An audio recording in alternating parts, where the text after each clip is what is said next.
of exciting new things to tell you guys about.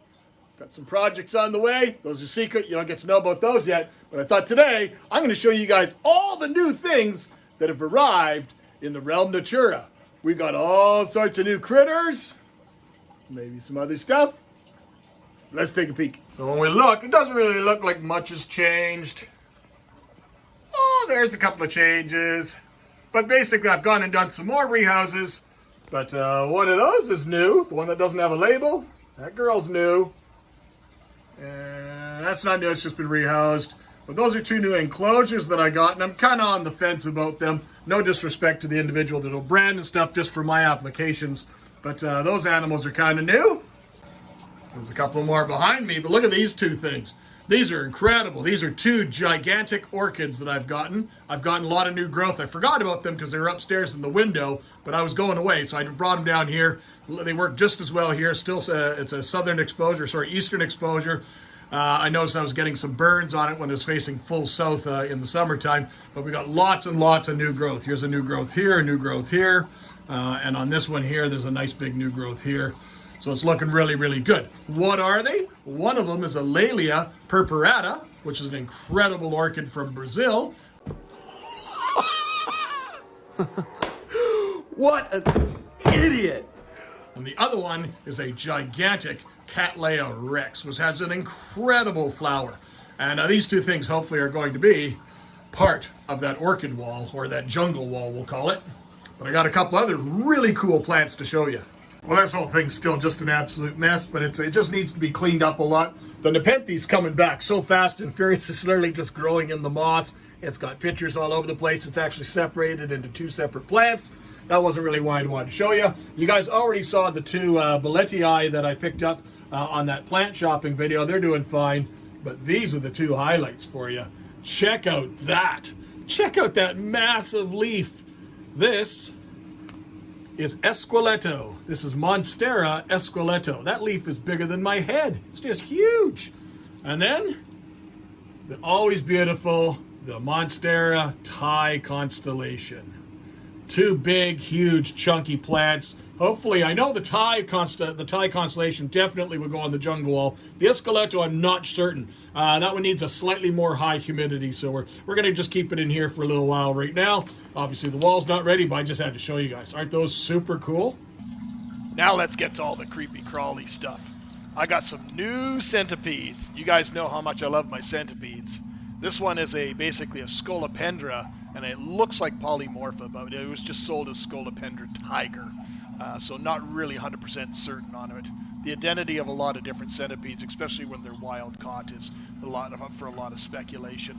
But I still find them absolutely incredible primitive predators. Housing them seems to be a real challenge. Trying to find the right enclosure that I can shoot some video. This is a gigantic fishbowl that I usually tend to land them all in. Check out this one. This one's insane. Scolopendra orange legs. The size of the legs compared to the body size is different. This is all of like about 8 inches in size. This one's super, super impressive. I want to get this one into a real nice home. The problem I have with most of the centipedes is not just housing them so they're safe, but also housing them so I can actually get to see them. This one is absolutely striking. And they all took food right away. After being housed the next day, they all took food right away. So absolutely stunning species. Hope to get a lot more footage of these guys as the time goes by. But I just had to show you guys what these things look like right away. Probably the most incredible one was this Rhysida longipes, and it came with babies. So obviously this is a female, and she had the eggs, and she had the young during her travels. So we did go and separate the young. Here's one of them. As you can see, that adult centipede was probably only 4 inches in size. So these things are maximum, maybe an inch. So I got them all set up separately, individually, and inoculated each of their cultures with springtails, and that seems to be a lot of the food source for them. They did take down crickets. They didn't take them down, but I would feed dead crickets into the enclosure when I first got them with Mum before I can go and rehouse them. But I wanted to find just the right little enclosures. These have a nice little sealed gasket that goes around the top, and the lids are lockable, and they're nice and clear. So These work perfect for these conditions. Look at that little cutie. That's the size of my index finger against it, so it gives you the size of it. These are often sold as the African long-tailed centipede. Super cool. But here you can go without having something even more dangerous, something 15 times more dangerous than a rattlesnake. Latrodectus herpurceros. And these are the western black widow. So I only brought in 2 females. There's the female there. You see that they're very standard. They get that beautiful red hourglass shape that the species are known for. Several of the species of widows carry this distinct marking. But these are the western black widow. They're very, very easy to house. I'm using 2 of these little 2x2 or 3x3 acrylic cubes. Ventilation's already supplied.